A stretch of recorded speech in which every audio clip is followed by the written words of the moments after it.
information. There's a lot of brilliant people that don't have any information. Yeah. You know, which is why like there's people like I firmly believe that to be great at athletics, it takes a kind of intelligence. And you're not measuring it in an IQ, but to pretend that someone is like a Wayne Gretzky, that he's not some kind of a genius, you know, or a Federer or an elite MMA fighter. Yeah. You have to be a kind of a genius. Yeah. Because you're navigating this most difficult of world where microsecond decisions get made, training, instinct, discipline, the will to carve out this existence, and all those things. You have to have a fucking truly exceptional mind to be able to do those things. I agree 100%. From anybody that's doing things at just like a really high level, or like they're doing things differently, or they're like the number 1, 2, and 3 in their in anything. In anything. Yeah, there's definitely a level. If you're focusing at physics, well, everybody thinks you're a genius. But if you're focusing on hockey, people don't think you're a genius. Or if you're focusing on chess, maybe people think you're a genius. But if you're focusing on jiu-jitsu, maybe they don't think you're a genius. Yeah. And it's kind of interesting. Yeah. But I think they're all geniuses. Yeah, I think, for sure. I think every one of those people, if they had the physical capability, because obviously some people unfortunately have terrible genetics, and they're just never going to be an elite athlete.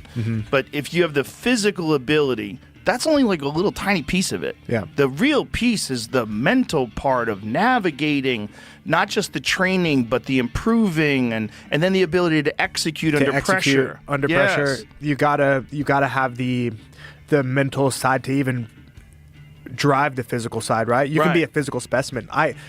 How I'm built, right? Like, but I know nothing about football, so it's not like I can just. I'd have to develop some type of brilliance or some type of.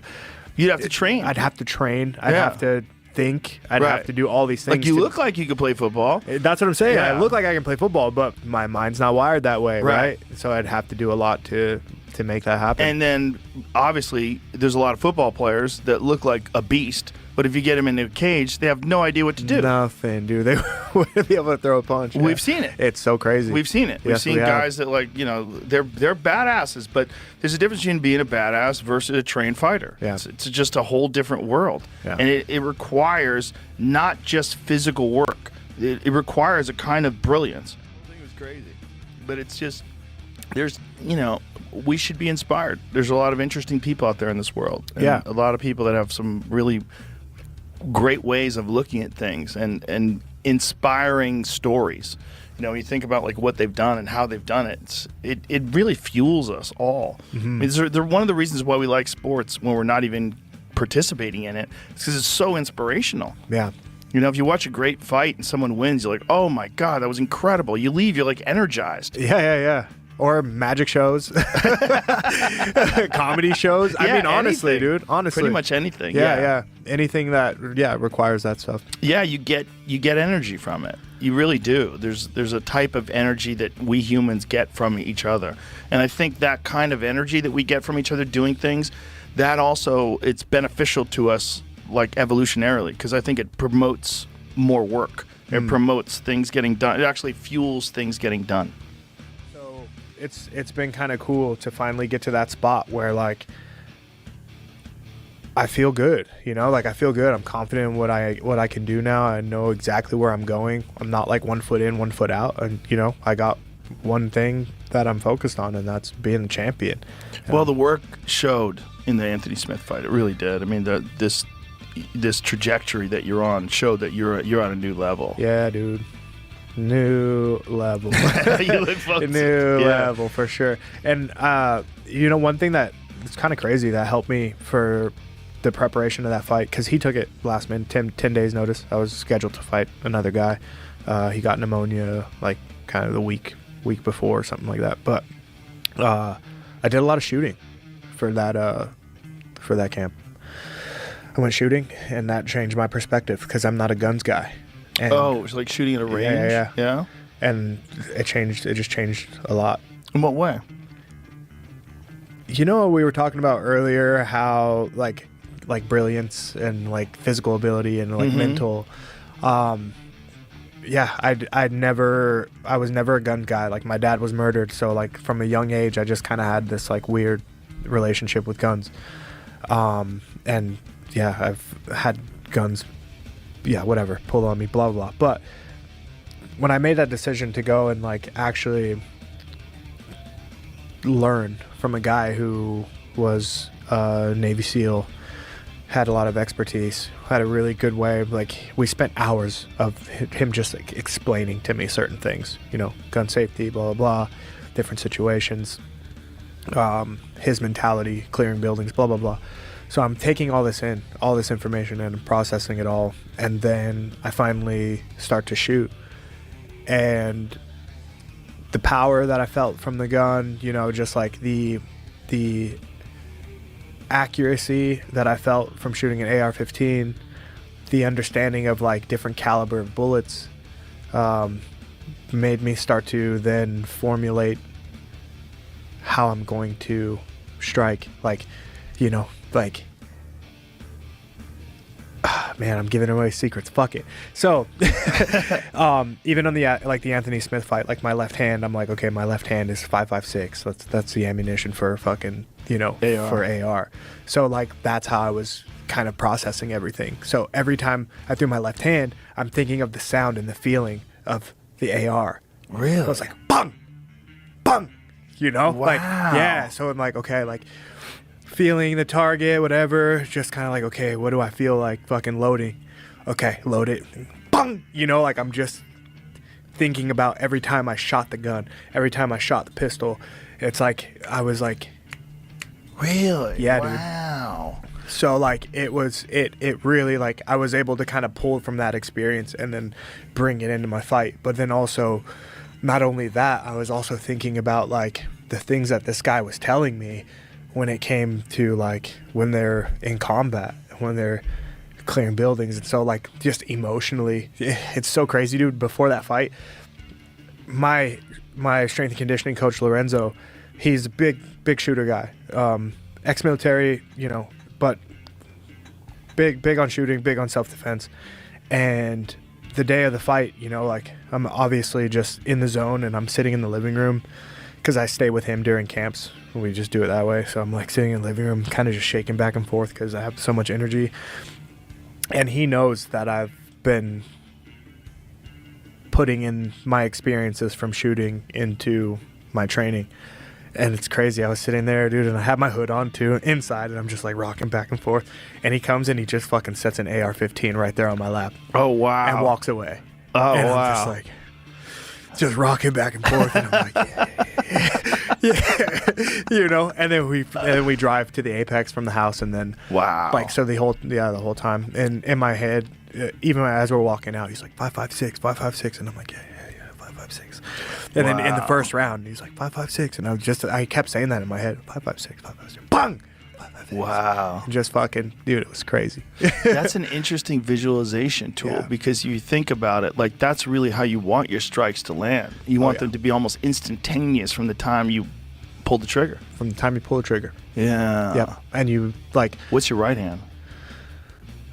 Right hand wasn't even a weapon. It was like I wasn't looking at it like that. It was kind of more like range. Really? Yeah, rangefinder. But I'd say that when I did throw the jab, it was probably everything for that like was 5.56. So even my jab, I threw some pretty clean jabs in there. Yeah. But I wanted it to land straight, accurate, and like fast. And so it wasn't like, you know, shotgun. I'm not like, oh, boom, boom. No, I'm thinking like, I'm thinking of the sound, the reaction, the precision, instantaneous. Yeah. You know what I mean? Like not a lot of recoil. Right. Just like blop. Yeah. Sting, like just like that. That's interesting to visualize it that way. Mm-hmm. You know, because, you know, sometimes you see guys throwing punches at a lower level and you see them like grit, swing, and everything's wide and hoping it lands. Yeah.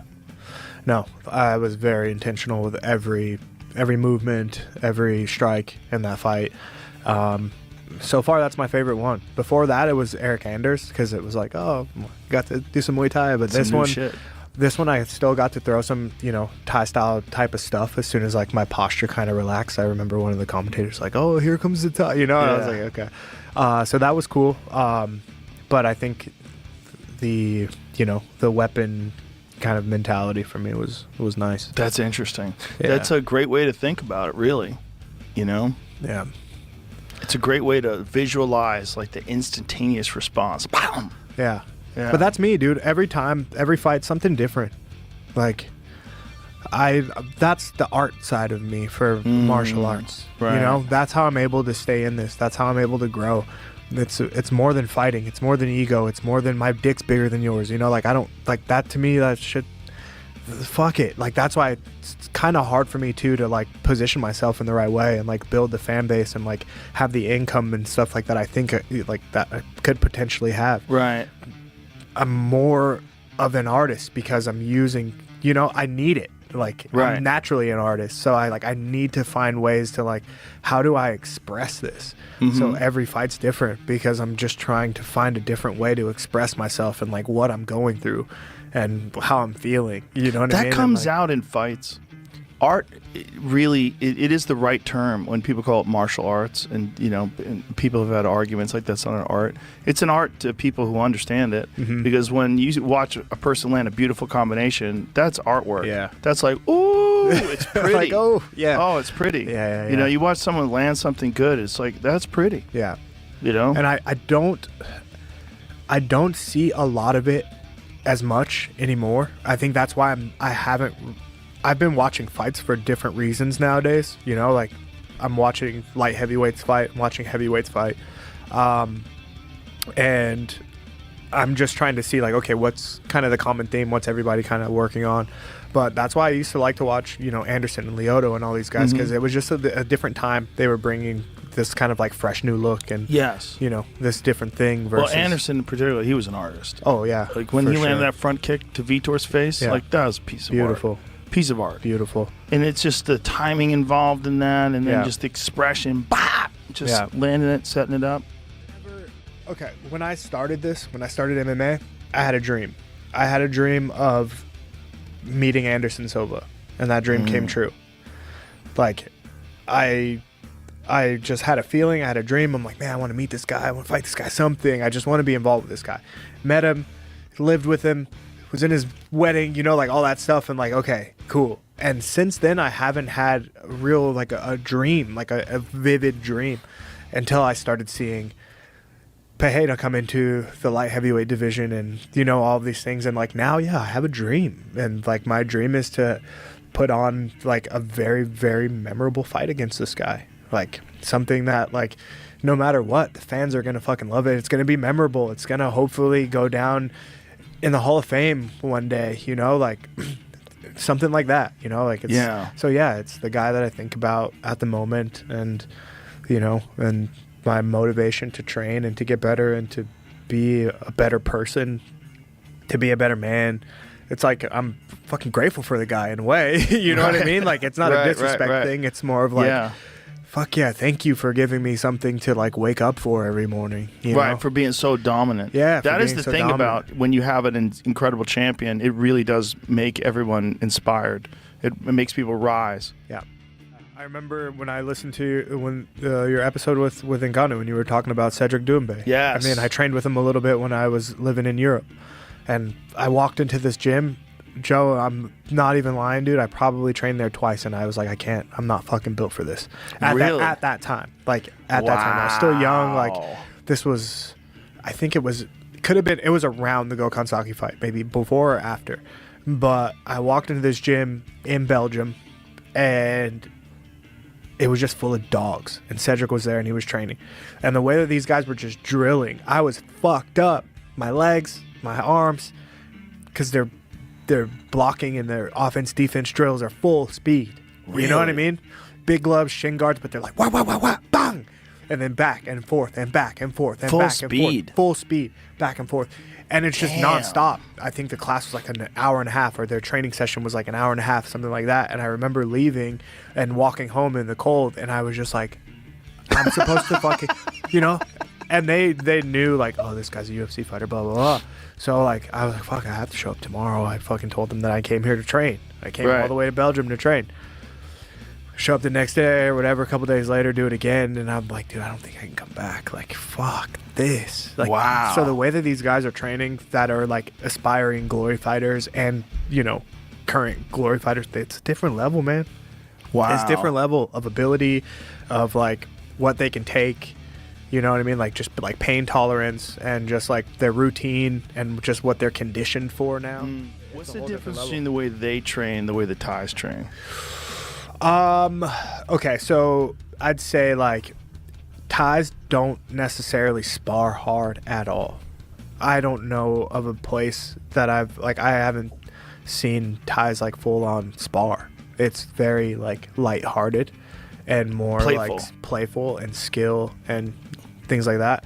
A lot more bag work, a lot more attention to balance and defense, and then on the pads it's a lot less combinations. Like it's not like it's not like that. Really? So that's why it's very cringe to me when I come back to America and I see these guys who are teaching Muay Thai and it's like these 7 punch combinations. Just because it's punching and kicking and you're throwing in knees and elbows doesn't make it Muay Thai. You know what I mean? Like it's not the same essence. How do they hold pads over there? Like what are the So combinations like for instance, like when I was training, my trainer, it's more of like he's drawing out what he kind of wants to see from me based off of my position and like how I'm standing and where I'm standing. So he'll have his distance and he'll kind of sometimes he won't even really tell me what to do. He'll just kind of like insinuate like body kick, boom, and then however I land, then maybe he'll hold the right hand, and then boom, however I land after that, maybe he'll hold the hook, and then from the hook, and then maybe he'll hold the leg kick.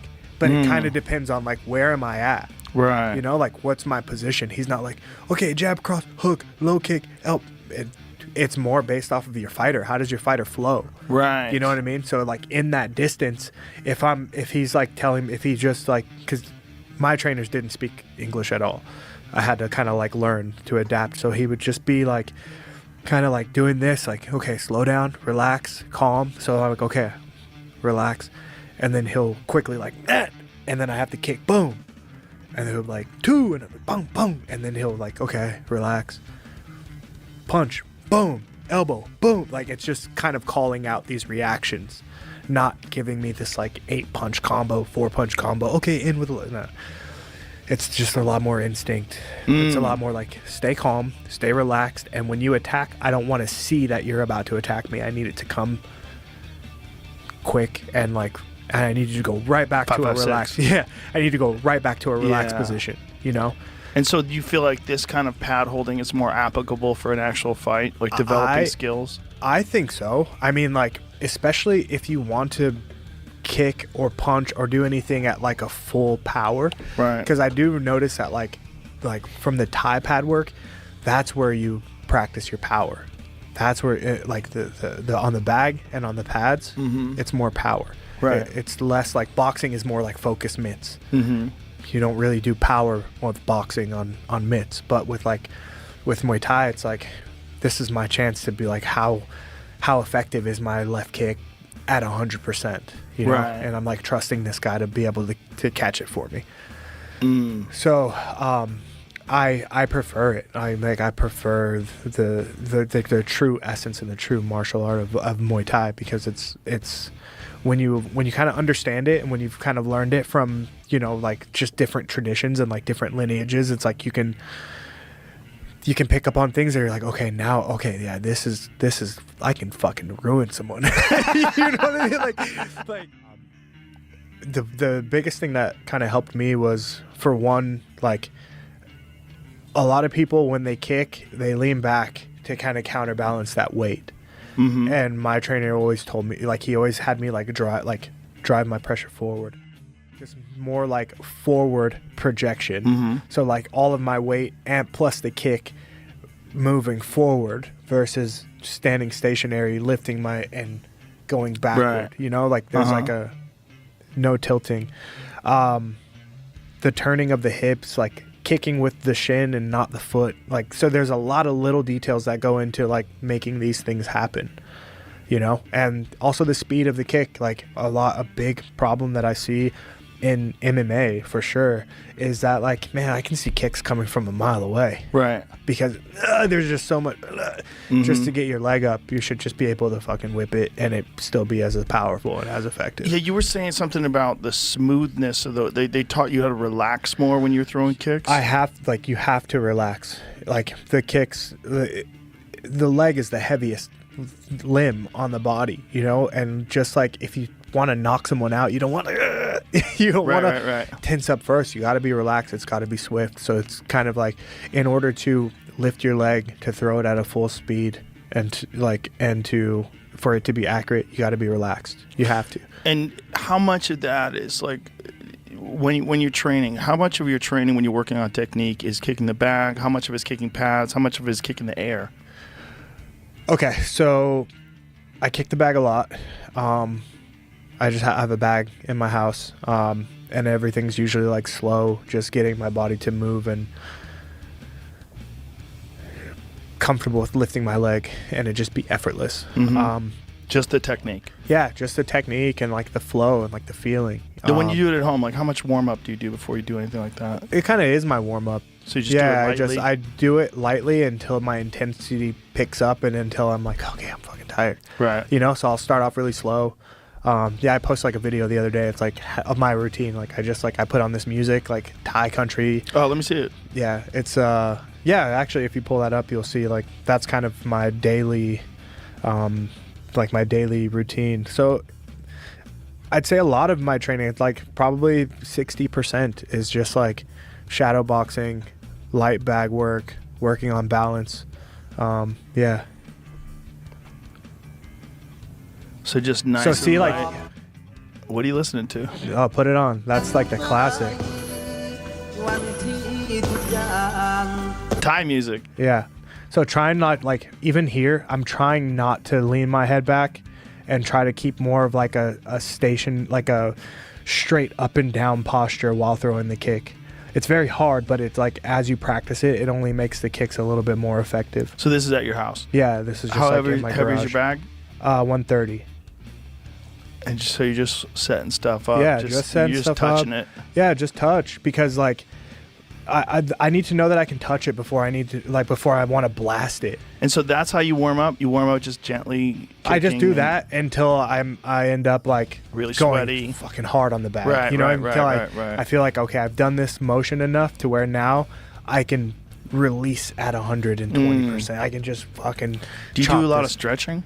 Yeah, I spend probably 3 to 4 hours a day stretching. Wow. Yeah. Really? Yeah. Holy shit. It's like one of my hobbies. I love it. Like, if I'm not so when I wake up in the morning, I'll say like sparring. Say I have sparring at 11:30.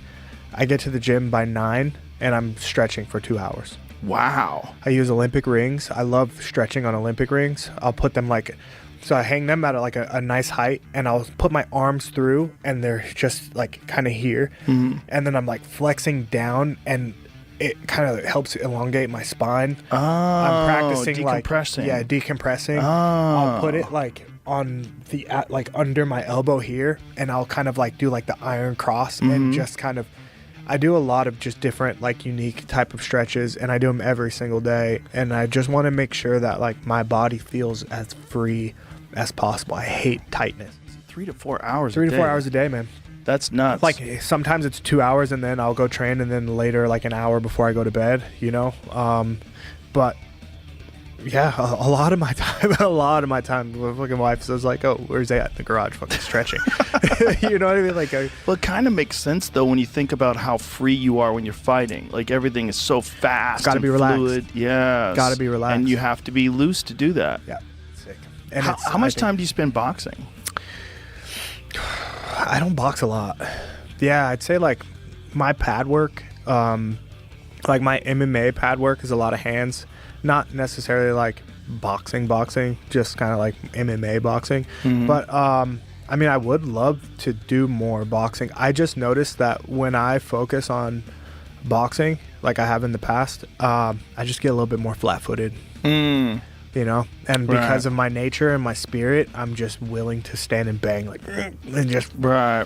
you know, and I'm like waiting on counters and I'm waiting to roll and I'm like, oh, I'm gonna just wait right here and I'm gonna slip and react and counter. But so it sometimes can put me in a little bit of a bad position. But if I find the right boxing trainer that kind of understands MMA and understands my style, I could see it being effective. But I haven't found that yet. So you just put it all together. Yeah. That's your thing. Mm-hmm.